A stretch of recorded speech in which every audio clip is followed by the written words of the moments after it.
Dan apa? Ya saya mengikuti training itu kan. Itu banyak apa? Simulasi-simulasi atau ya bermain peran lah antara anak atau ini gimana membangun komunikasi, mendengarkan aktif tadi, bagaimana membangun ritual dalam keluarga. Betul. Ritual bukan ritual ibadah ya. Iya.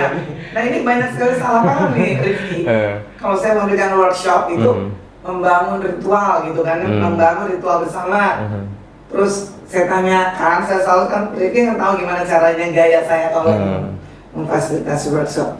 Ayo teman-teman, apa yang bisa kita lakukan membangun ibadah, membangun ritual bersama dalam keluarga? Mesti bilangnya sholat berjamaah. Sholat berjamaah gitu mestinya. Nggak salah. Tapi sholat berjamaah, sholat itu kan waktunya terbatas. Apalagi zaman sekarang kan, bapak-bapak pulangnya selalu lebih dari jam 10 malam. Pulang anak-anak udah pada tidur. Terus kapan mau sholat berjamaahnya? Besok udah mau sholat subuh mungkin belum pada bangun. Atau anak-anak lagi sibuk juga siap-siap mau berangkat sekolah. Ayahnya juga gitu sibuk mau berangkat kerja, ya kan? Akhirnya ibadah, akhirnya sholat subuh cuma sekedar wajib aja, udah selesai salam-salam udah selesai bubar, ya kan? Padahal kan harusnya waktu sholat itu digunakan untuk ngobrol secara mendalam. It's okay sholat berjamaah dijadikan ritual bersama, tapi harus juga digunakan untuk ngobrol mendalam, terutama mendengarkan anak-anak. Orang tua mendengarkan anak-anak. Nah itu, jadi ngobrol mendalam itu bisa menjadi ritual bersama juga. Ya ritual kan dari kata ritus atau sesuatu yang rutin dilakukan, misalkan seminggu sekali, 2 minggu sekali, sebulan sekali, membaca bersama, ngopi bersama, ngeteh bersama, gitu. Betul banget. Dan itu harus dimulai dari suami istri itu sendiri. Dan sekarang perceraian itu kan tinggi. Tahu nggak Rifki? Iya. Ya kan?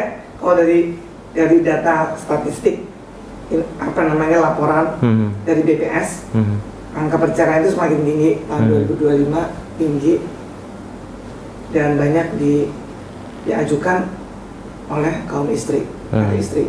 Jadi itu namanya gugat cerai. Jadi gugat cerai itu 70% lebih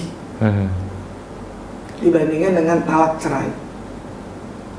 Nah, ini kelihatannya istri-istri udah pada capek ya.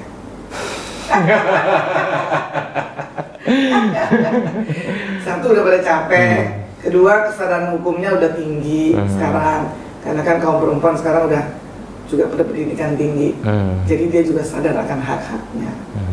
Nah gitu. Nah kenapa terjadi perceraian tinggi? Salah satunya adalah mereka kurang ngobrol. Gitu loh. Dan para istri yang keseharian ngurus rumah tangga pengen dong ngobrol sama suaminya, gitu. Tapi suaminya udah capek, pulangnya malam terus. Yang saya heran, selalu alasannya pekerjaan, meeting sana, meeting sini. Saya pikir, ini meeting apa meeting beneran? Meeting rapat atau meeting? Itu satu. Kedua, kenapa kalian bisa mengagendakan meeting di kantor, tapi nggak bisa mengagendakan meeting dengan di rumah istri Anda dan anak-anak Anda di rumah? Ya enggak? Kalau Anda bisa bikin schedule rapat dengan bos, dengan rekanan, ya kan, dengan teman bisnis, partner bisnis, kok kenapa nggak bisa bikin jadwal meeting, jadwal pertemuan dengan keluarga, terutama dengan pasangan hidupnya? Harusnya justru harusnya diutamakan. Jadi saya mau bilang, letakkan kepentingan relationship kalian dengan pasangan di atas segala-galanya. Baru yang lainnya, gitu. Nah ini apa? Saya mau nanya ke Buran nih sih sebenarnya. Ini kan ada istilah LDR ya, long distance relationship. Nah ini banyak orang memahaminya long distance itu karena jarak, misalkan suaminya tinggal di Australia, istrinya tinggal di Indonesia gitu misal. misalkan. Tapi kan long distance relationship itu juga bisa terjadi orang yang tinggal serumah. Ada ayahnya, ada ibunya, ada anaknya segala macam, tapi mereka punya urusan masing-masing sendiri aja. Itu yang terjadi sekarang. Makanya tadi saya bilang yang namanya dysfunction family, di mana keluarga itu tidak berfungsi sebagaimana mestinya. Itu bukan berarti si bapaknya gimana, ibunya gimana. Ada dua-duanya. Mereka hadir. Tapi mereka hanya hadir secara fisik, tidak hadir secara emosional. Nah, suami istri juga gitu, tidur bareng, ya enggak, tapi fisiknya doang. Tapi mereka tidak tidur secara apa? Artinya mereka nggak ada connectedness, nggak ada keterhubungan secara emosional. Kalau nggak ada keterhubungan secara emosional, berarti lebih dalam lagi nggak ada keterhubungan secara batin. Oke, terakhir Bu Rani, ya mungkin apa closing statementnya terkait dengan untuk apa berkeluarga, ya mungkin juga mau promosikan bukunya, silahkan Bu Rani. Oke, nah yang saya mau sampaikan kepada teman-teman, pasangan-pasangan, baik pasangan yang masih muda, pasangan junior maupun pasangan yang sudah senior, pernikahan itu suatu apa ya namanya, bukan hanya ikatan dua orang yang berikrar, atau bukan hanya ikatan dua jiwa, ya, tetapi juga adalah ikatan dalam kehidupan itu sendiri. Jadi kita harus betul-betul sadar bahwa pernikahan adalah sekolah, di mana suami istri belajar saling menyeimbangkan antara pikiran, perasaan, tindakan, dan ucapan. Nah, oleh karena itu tadi sudah saya sampaikan bahwa karena ini sekolah, maka kita mau apa yang kita hasilkan di dalam keluarga, hasil belajar kita di dalam keluarga, itu juga berdampak secara luas keluar ke masyarakat, lingkungan yang lebih luas, bahkan negeri ini.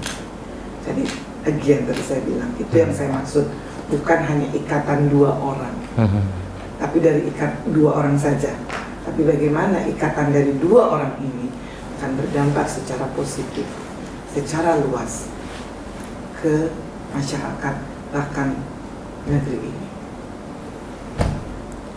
Oke, terima kasih banyak Bu Rani.